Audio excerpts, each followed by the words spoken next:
सर्व माझ्या गोड ताईंचं मैत्रिणीचं अगदी मनापासून स्वागत आहे। सर्वांना श्री स्वामी समर्थ। व्हिडिओला सुरुवात झालेली आहे भरड्यापासून, तर एकच म्हणेन व्हिडिओ पूर्ण बघा। आवडला तर लाईक करा, पहिल्यांदा बघत असाल तर चॅनलला पण सबस्क्राईब करा आणि कमेंट करून नक्की सांगा जा की तुम्हाला माझे व्हिडिओ कसे वाटतात। तर भरडा मी कशा पद्धतीने बनवला अगोदरच्या व्हिडिओमध्ये तुम्ही बघितलेला आहे। हरभरा डाळ मिक्सरला फिरवून घेतली आणि यामध्ये मसाले टाकलेले आहेत आणि मळून घेतलं, मुटके करून घेतलेले आहेत। पाण्याला उकळी आल्यानंतर त्यामध्ये आपल्याला हे मुटके सोडायचे आहेत आणि 10 ते 15 मिनिट आपल्याला शिजवून घ्यायचं आहे झाकून कमी गॅसवरती। तर भरडा शिजत आहे तोपर्यंत मी इकडे आमटीची तयारी करत आहे। म्हणजे पुरणपोळीचा पूर्ण स्वयंपाक जर बघायचा असला तर अगोदरचा व्हिडिओ तुम्हाला बघावा लागेल, तेव्हा समजून जाणार आहे पूर्ण प्रोसेसिंग, कशा पद्धतीने मी पुरण बनवलं, कशा पद्धतीने मी भरडा बनवला आणि कशा पद्धतीने इकडे आमटी बनवत आहे। तर कढई ठेवलेली आहे आणि बाकीची तयारी पूर्ण करून घेतली। म्हणजे चिंचेचा पल्प काढून घेतला, डाळीचं कट काढून घेतलेला आहे आणि कांदा भाजून वाटण करून घेतलेला आहे, खोबरं वाटण करून घेतलेलं आहे। पूर्ण तयारी झालेली आहे।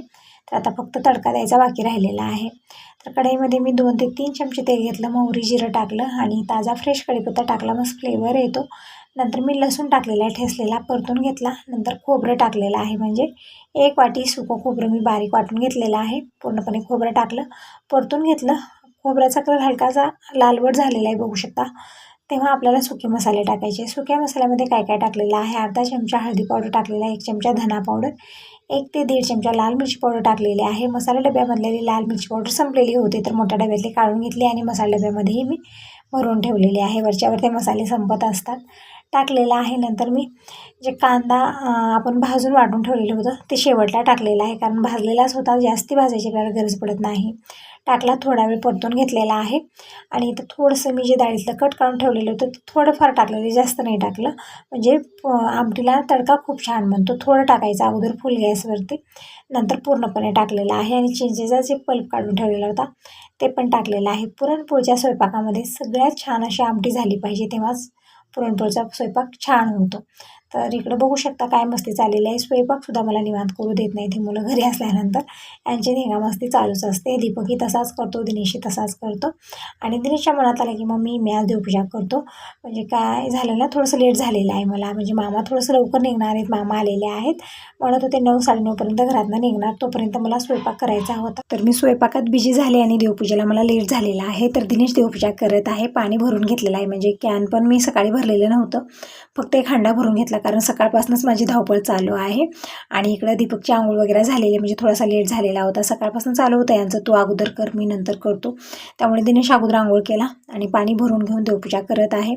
तोपर्यंत दीपक ही सगळं आवरून घेईल आणि गॅरेजला जाणार आहे दीपक, आणि मामा पण इथे जायला निघतील। तर पटकन मी इकडं पुरणपोळीचा स्वयंपाक करत आहे। पुरणपोळीचा स्वयंपाक करत असताना थोडासा लेट होतो आपल्याला, कारण खूप सारं असतं यामध्ये, डाळ शिजवा, पुरण बनवा, नंतर आमटीची सगळी तयारी करा, नंतर भरडा इकडं मळून मुटके करून काय उकडून घेतलेले आहेत। परत मी भात बनवायला वेळ लागत नाही, भात मी इकडं कुकरला लावून देते आणि मी भज्यासाठी बेटर पण बनवून ठेवलेलं आहे, म्हणजे भजी पापडी हे सगळं मी बनवणार आहे। तर अगोदर मी इकडं भरडा बनवत आहे, तोपर्यंत दिनेश देवपूजा करत आहे।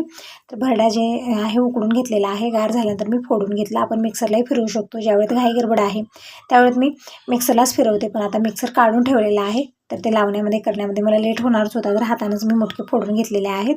आणि इकडे आमटी पण बनलेली आहे, तर पटकन मी पातेल्यात काढून ठेवलेले आहे, कारण कढया खूप मोठ्या आहेत, स्पेस खूप धरतात आणि या कढईमध्ये स्वयंपाक करू नये असं तुम्ही म्हणता। तर जसा स्वयंपाक झाला तसं पटकन मी पातेल्यात काढून ठेवलेली आहे। आणि इकडे ही कढई ठेवलेली आहे, म्हणजे ही कढई ना नॉनस्टिक आहे, त्यामुळे काही हरकत नाही यामध्ये बनवण्यामध्ये, पण जी ती कढई आहेत अगोदरच्या ॲल्युमिनियमच्या, त्यामध्ये स्वयंपाक बनवू नये असं तुम्ही म्हणत असता, ठीकही नसतं, तर नाही बनवत, पण आता काय एकाच कढईमध्ये इतका सगळा स्वयंपाक बनवणं थोडंसं कठीण होतं, म्हणून मी त्यामध्ये तडका दिला आणि पटकन पातेल्यात काढून ठेवलेला आहे। तर इकडे कटाची आमटी बनवून तयार आहे, एकदम मस्त अशी चविष्ट आणि झणझणीत आमटी बनलेली आहे। पुरणपोळीच्या स्वयंपाकामध्ये सगळ्यात महत्त्वाची आमटी असते, आमटी छान झाली की पूर्ण स्वयंपाक छान टेस्टी बनून तयार होतो। तर इकडे मी आता भरड्याला फोडणी देत आहे, त्यासाठी मी कढईमध्ये 2 चमचे तेल घेतलं, मोहरी जिरं कढीपत्ता टाकला आणि एक बारीक कांदा बारीक कट करून टाकलेला आहे। कांद्याचा कलर हलकासा चेंज झाला की कोथिंबीर टाकली आणि हे जे भरडा आहे फोडलेला ते टाकायचं आहे, परतून घ्यायचं आहे आणि कमी गॅसवरती थोडा वेळ झाकून ठेवायचा आहे। एक 5 मिनिट मी झाकून ठेवलं आणि भरडा पण मी छोट्या पातेल्यात काढून ठेवणार आहे, कारण कढया भरपूर स्पेस धरतात किचनवरती, तर जी मी स्वयंपाक बनत आहे छोट्या पातेल्यात काढून मी झाकून इकडे किचन काउंटर ठेवलेलं आहे सगळं। तोपर्यंत दिनेश देवपूजा करत आहे. म्हणजे पूजेला थोडासा टाईम जास्त लागतो, एक अर्धा तास तरी आपल्याला लागतो. तर दिनेश निवांतपणे करत आहे, बोलणंही चालू आहे, बडबड आमची सगळ्यांची चालू आहे. दीपकची मस्ती चालू आहे, येता जाता काहीतरी म्हणण्यावरच असतो तो. म्हणजे दोघा भावाचं चालणार नाही, एक जण गेलं तर एकाला करमत नाही. पण जेव्हा दोघं एकत्र असतात ना, दोघांचा अजिबात चालत नाही, कुठल्या गोष्टीवरून त्यांचं चालूच असतं. तर इकडं मी भज्याचं बटर बनवून ठेवलेलं आहे, पापड आणि कुरड्या पण घेतलेल्या आहेत. तर इकडे भज्याच्या बटरमध्ये मी थोडंसं चुटकी जितका आहे तितकाच खाण्याचा सोडा टाकलेला आहे. नाही टाकलं तरी पण चालतं, कारण जास्त झाला ना तर खूप ऑइली होतात, ते तेल वढतात, म्हणून चुटकीभर टाकायचा. आणि इकडं मी अगोदर पापडं फ्राय करून घेत आहे. म्हणजे अगोदर पापडं फ्राय करायचे, शेवटला करायला गेलो तर काय होतं, तेल कमी तेलामध्ये जर आपण पापडं फ्राय केले तर ते करपूही शकतात, व्यवस्थित तळणार नाही. त्यामुळे अगोदर जेव्हा आपण भजी तळण्या अगोदर मी पापडच फ्राय करून घेत आहे. बघू शकता एकदम मस्त असे फुलत आहेत. म्हणजे हे पापड कशा पद्धतीने मी बनवले पूर्णपणे शेअर केलेलं आहे. म्हणजे तांदूळ रवा मिक्स आणि फक्त रव्याचे असे हे पापड आहे. ज्वारीचे पापड मला बनवायचे होते, पण वातावरण इतकं बिघडलेलं आहे ना की काहीच मी बनवलेले नंतर. आता तरी दररोज पाऊस आहे, असं वाटत आहे उन्हाळ्याने पावसाळा आहे, तसं वातावरण आता झालेलं आहे. दररोज पाऊस येतं, दररोज पाऊस येतं, जसं पावसाळ्यात पडतं ना तशाच पद्धतीनं. तर इकडे सगळ्यांशी माझं बोलणं चालू आहे. ज्या दिवशी घरात मुलं असतात दोघंजणही, त्या दिवशी ना आमची सगळ्यांची अशी मस्ती चालू असते ना, तिकडं काम तर आपले असतातच, कंटिन्यू काम माझं चालू असतं हात, पण तिकडे लक्ष जात नाही तितकं. कारण आणि अशा पद्धतीने जेव्हा आपण एन्जॉय करत कामं करतो ना, तर जास्ती कामाचा लोड पण पडणार नाही, कंटाळा पण येणार नाही. एन्जॉय करत करत आम्ही हे कामं सगळे आवरू शकतो. तर इकडे ह्यांच्याशी बोलणे चालू आहे. पापड पण मी तळत आहे, पापड तळून झालेले आहेत. आता कुरड्या मी जास्त नाही घेतल्या, 4-5 कुरड्या घेतलेल्या आहेत, कारण फुलून एकदम छान अशा मोठ्या होतात. तर या कुरड्या पण तांदूळ रवा मिक्स आहेत. कशा पद्धतीने मी बनवलं पूर्णपणे शेअर केलेला आहे. तो व्हिडिओ नाही बघितला तर आताही बघू शकता, लिंक डिस्क्रिप्शन बॉक्समध्ये देईन. म्हणजे पूर्ण प्रोसेसिंग तुम्हाला समजून जाईल कशा पद्धतीने मी हे पापड आणि कुरड्या बनवलेल्या आहेत. तर इकडं कुरड्या पण मी तळून घेत आहे. तोपर्यंत दिनेशची पूजा कंप्लीट झालेली आहे. परत उंबरा पूजन आहे, तुळशी पूजन आहे. तर पूर्ण पूजेचं काम दिनेश आवरून घेईल, तोपर्यंत मी पटकन स्वयंपाक करून घेते. तर इकडं काय कुरड्या आणि पापड मी तळून घेतलेले आहेत, पटकन कवरमध्ये काढणार आहे. म्हणजे अशाच प्रकारे ताटात ठेवलं तर काय होतं ना, स्पेस तर धरतातच ते, आणि हे वातावरण थंड झालेलं आहे त्यामुळे ते मऊ पडतात, खाता येत नाहीत, म्हणजे कुरकुरीतपणा त्यामध्ये राहणार नाही. त्यामुळे कवरमध्ये मी पॅक करणार आहे, म्हणजे हवा लागू नये. आणि इकडे मी भजी पण तळून घेत आहे. तर बटर मी अगोदरच तयार करून ठेवलं, थोडासा चुटकी जितका येईल तितका खाण्याचा सोडा टाकला, मिक्स केलेला आहे. आणि इकडं तेल छान गरम झालेलं आहे. म्हणजे पापड मी तळून घेतले, कुठे गॅस कमी केलेला नाही.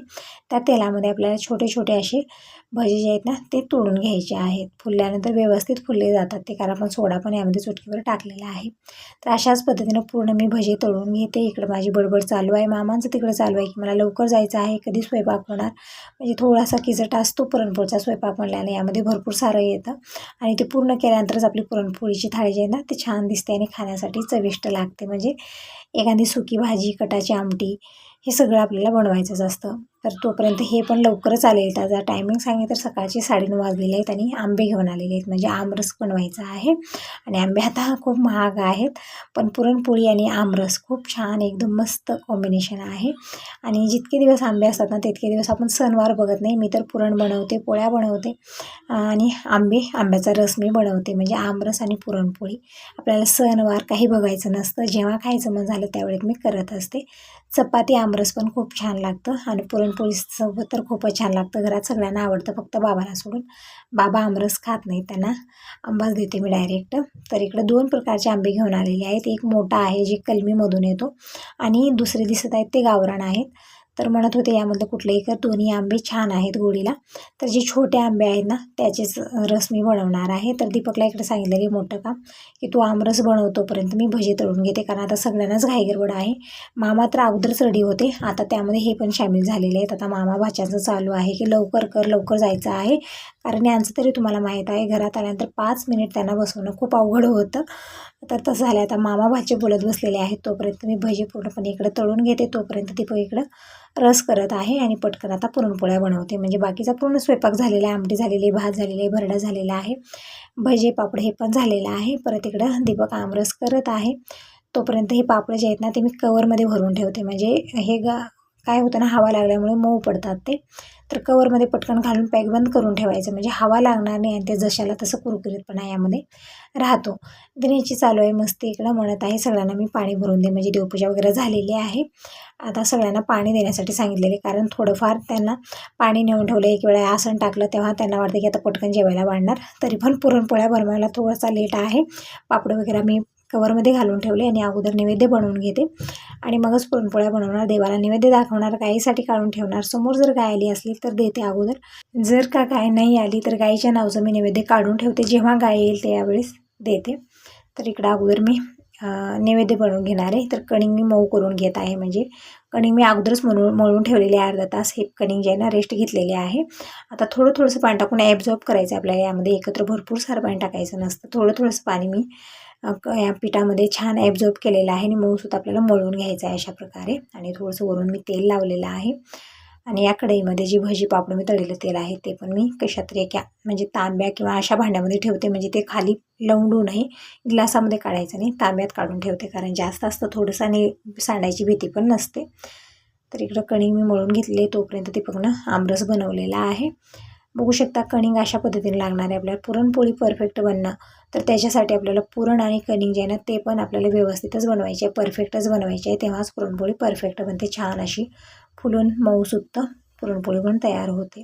तिकडे मी पोळपाट घेतलेले, त्यावरती मी एक पेपर टाकलं, कॉटनचा कपडा ठेवलेला आहे आणि गॅसवरती मी पॅन ठेवलेले गरम होण्यासाठी. तोपर्यंत मी पुरणपोळ्या इकडे छोट्या छोट्या लाटून घेणार आहे अगोदर नैवेद्यासाठी, मग नंतर मी मोठ्या पुरणपोळ्या बनवते. यांची घाई गडबड चालू आहे, म्हणत आहेत लवकर आवर लवकर आवर. आता कसं लवकर आवरणार, कारण आपल्याला हे सगळं तर आपल्याला निवांतच करायचं असतं. घाई गडबड कितीही करा, वेळ तर तीच होणार आहे, म्हणजे 10 तरी वाजणारच आहेत. आणि इतक्या लवकर 10 वाजेपर्यंत मी पुरणपोळीचा स्वयंपाक आणि परत इतका सगळा स्वयंपाक त्यासोबत मी बनवलेला आहे. तर इकडे मी 4 जे आहेत ना चिपट्या बनवून घेत आहे, म्हणजे छोट्या छोट्या पुरणपोळ्या बनवून घेणार आहे देवासाठी, परत गाईसाठी आणि आपल्या घरच्या देवासाठी. आणि भांडे खूप सारे झालेले आहेत, तर सगळे भांडे मी टोपल्यात जमा केलेले आहेत. त्यामध्ये ताटल्या वाट्या पण आहेत. तर दीपकला तेच म्हणते, सगळ्या ताटल्या आणि वाट्या काढ, त्यामधल्या स्वच्छ धुवून घेते आणि त्यामध्येच मी जेवायला वाढणार आहे. तर पत्रवड्या वगैरे आणून ठेवलेल्या नाही आहेत, त्यामुळे मी जे आपले रोजचे जे ताटले आहेत तेच मी स्वच्छ घासून घेणार आहे, धुवून घेणार आहे आणि जेवायला तेच वाढायला घेणार आहे. अशा प्रकारे संग कामं करत गेलो तर जास्त भांडे पडणार नाही, कारण आपण ते ठेवलो आणि वेगळे काढलो रॅकचे की मग ते पण होतात, दुसरे पण होतात, मग एक मोठं ठोपलं भरतं आणि भांडे क्लीन करतो खूप वैताग येतो. त्यामुळे मी अशा प्रकारे करत असते, जोपर्यंत स्वयंपाक बनते तोपर्यंत तेच भांडे मी धुवून घेत असते आणि त्यामध्ये स्वयंपाक करत असते. जेव्हा घासायचं आहे त्यावेळेस सगळं काढून मी पूर्ण भांडे घासत असते. असं केल्याने सगळे भांडे जे आहेत ना 2-2, 3-3 होणार नाहीत. एकाच भांड्यामध्ये सगळं स्वयंपाक पण होतो आणि जास्त भांडे आपल्याला घासण्यासाठी पडणार नाहीत. तर इकडं बघू शकता आमरस बनून तयार आहे. दीपकनं आमरस बनवलं, त्यामध्ये थोडीशी साखर आणि थोडंसं मीठ टाकलेलं आहे चवीपुरतं, छान रसाला चव येते. तोपर्यंत मी इकडे नैवेद्य बनवून घेतलेला आहे आणि आता पुरणपोळ्या बनवते. तोपर्यंत दीपकला म्हणलं की तू नैवेद्य वगैरे देवाला दाखव, गाईसाठी काढून ठेव. तर दीपक नैवेद्य सगळा मांडून घेईल, तोपर्यंत मी पुरणपोळ्या बनवते. कारण ज्यावेळेत घाई गडबड असते ना त्यावेळेत अशाच प्रकारे मी कामं आवरत असते, सगळी कामं आपली वेळेत होतात. आणि दीपक दिनेश मदतीला असतात, त्यामुळे तितकं टेन्शन येत नाही, कारण सुट्टीचे दिवस म्हणलं की मुलं घरी असतात आणि त्यांना मी कामात घेत असते. तिकडं मीठ आणि साखर टाकलेलं आहे आणि रवीनं हलवत आहे. म्हणत होता अगोदर मिक्सरला फिरवूया, पण जेव्हा आपण कलमी किंवा नीलम आंब्याचा रस बनवतो त्यावेळेस आपल्याला मिक्सरला ते फिरवावंच लागतं एकजीव करण्यासाठी. पण जे गावरान आंबे असतात त्याचा रस परफेक्ट होतो रवीनंच. तर दीपकला तेच म्हणलं रवीनं हलव, तोपर्यंत मी इकडं पुरणपोळी बनवून घेत आहे. म्हणजे चिपटी बनवून घेतली, खूप सारं पुरण भरलं, तोंड बंद केलेलं आहे आणि हलक्या हातानं आपल्याला पुरणपोळी लाटून घ्यायची आहे. एकदम आतमध्ये लाटायचं नाही, कडाकडा लाटायच्या, म्हणजे परफेक्ट पुरणपोळी बनून तयार होते. पॅन गरम झालेले, थोडंसं तेल टाकलं आणि मी पोळी टाकलेली आहे आणि पोळी आलट पलट करत आपल्याला सेकून घ्यायची आहे. आणि अशाच पद्धतीने मी पूर्ण पोळ्या बनवून घेते. तर इकडे ही जी पोळी आहे ना एका बाजूला छान शेकलेली आहे, पलटून घेतलेलं आहे. थोडंसं तेल लावायचं आहे आपल्याला. तेल लावत फिरवत आपल्याला पुरणपोळी जी आहे ना एका साईडनं छान शेकून घ्यायची आहे. आणि एक वेळा पलटलं ना व्यवस्थित ते फुलली जाते आणि गार झाल्यानंतर एकदम मऊ सुद्धा अशी लुसलुशीत बनून राहते. तर इकडं अशा प्रकारे मी बाकीच्या पुरणपोळ्या बनवून घेते. फक्त 4ला 5 बनवणार आहे आणि जे पुरण राहिलेलं आहे ते तसंच ठेवणार आहे, कारण पुरणपोळी ना गरम गरम ताटलीत असली तरीच खावं वाटतं. आणि वातावरण पण आता खूप गार झालेलं आहे, म्हणजे जसं उन्हाळा आपण म्हणतो ना, जसा कडकडीत उन्हाळा आता यावेळी चालू आहे. पण एकदम पाऊस येत आहे दररोज आणि पावसाळाच वाटत आहे, उन्हाळा असं वाटतच नाही आहे. कारण दररोज पाऊस येणं, आभाळ येणं, अंधारी असते, चमकणं, गरजणं हे चालू असतं. आणि किती दिवस झालं चालू आहे तर शिमग्यापासून चालू आहे इकडं, अजिबात ऊन पडलेलं नाही आहे. बरं झालं मी अगोदरच पापड बनवून घेतले, डाळी धुळी बनवून घेतल्या, नाहीतरी आता मी कुठलंच काम आवडले नसते. कारण सारखं लगातार पाऊस चालू आहे इकडं, अजिबात खंड पडत नाही. एकही दिवस जे वातावरण आहे ना ते असं ठीक आहे असं म्हणताच येत नाही, दररोज पाऊस येतं. तर इकडे मी पुरणपोळ्या बनवून घेतलेल्या आहेत, आणखीन बाकीच्या बनवायच्या आहेत. पण जसं जेवायला वाढेल तसं मी गरम गरम पुरणपोळ्या बाकीच्या बनवून घेते. तर दीपकला म्हटलं अगोदर तू नैवेद्य दाखव देवाला. तर इकडे नैवेद्य मी बनवलेले आहेत. परत एक पुरणपोळी घेतलेली आहे, त्यावरती भात, आमटी, भरडा, जे स्वयंपाक आता बनलेला आहे आज पूर्णपणे आपल्याला या नैवेद्यावरती लावून घ्यायचं आहे. परत तूप आणि आमरस जे बनवलं ते पण मी लावणार आहे. परत इकडे पापड आणि कुरड्या हे कवरमध्ये मी बांधून ठेवलेले आहेत. भजी आहेत, म्हणजे कांदा भजी मी बनवले, जास्त प्रमाणात कांदे टाकलेत, खूप छान टेस्टी भजी बनवून तयार झालेले आहेत. आणि इकडे हे जे रस आहे आमरस ते पण मी निवदाला लावलेले आहे, म्हणजे आमरस आणि पुरणपोळीचा नैवेद्य दाखवत आहे. तर प्लेटात पोळी ठेवलेली आहे, परत परडीत कोटंब्या ठेवलेले आहे आणि तुळशीला नैवेद्य दाखवून येईल आणि गाईच्या नावाचं काढून ठेवलेलं आहे. कारण गाय आता समोर आलेली नाही, दररोज गाय लवकर येते, पण सणावारा दिवशी मात्र गाय दिसत नाही आहे. कारण त्या दिवशी आपण वेट करतो आणि गाय दिसतच नाही आहे. तर पटकन मी सगळ्यांना आता जेवायला वाटते. बाकीच्या फक्त 2 ते 3 पुरणपोळ्या बनवणार आहे मी, जास्त नाही बनवणार. कारण बाबाही यावेळी बाहेर गेलेले, जेव्हा येतील तेव्हाच मी बाबांसाठी गरम गरम पुरणपोळ्या बनवून घेते. इथं फक्त चौघासाठी बनलेल्या आहेत, दीपक, दिनेश, मामा आणि हे 4 जण आहेत. तर चौघांसाठी इकडे मी 4 ताटल्या घेतलेल्या आहेत, 2-2 वाट्या ठेवलेल्या आहेत, म्हणजे एकात आमरस आणि एकात आमटी. आणि बाकीचा पूर्ण स्वयंपाक मी इकडे थोडासा लावलेला आहे, म्हणजे गरम गरम भात आहे, भरडा आहे. भाजी तितकी केलेली नाही आहे मी, कारण खूप सारं आहे हेच, त्यामुळे भाजी नाही केली. गरम आमटी आहे, आमरस आहे आणि पुरणपोळ्या आहेत. आणि रसासोबत पुरणपोळी ना गार असली तरच छान लागते असं म्हणतात. आमरस आणि गरम गरम पुरणपोळी खाऊ नये, तरी पण आत्ताच बनवलेले आहेत तर मी वाढलेलं आहे. यांचं काय चाललेलं आहे तर ते फर्निचर बनवतो वेळेस जे लावलेलं होतं सुरेचर वगैरे ते खाली थोडंफार पडलेलं आहे, निघतच नाही, इतकं ते जबरदस्त आहे ना, अजिबात निघत नाही. तर तेच काढायचे प्रयत्न करत होते, कारण असंच बसणार आहेत, हातात कुठली तरी कामं ह्यांना लागतच असतात. इकडं मी सगळ्यांना जेवायला वाढलेलं आहे, आणखी इकडं गरम गरम पुरणपोळ्या बनवून मी वाढत आहे. तर तुम्ही कसला वेट करताय, पुरणपोळीची थाळी तयार आहे, या सगळेजण जेवण करायला. आणि व्हिडिओ चांगला वाटला असेल तर लाईक करा, सबस्क्राईब करा. बाय.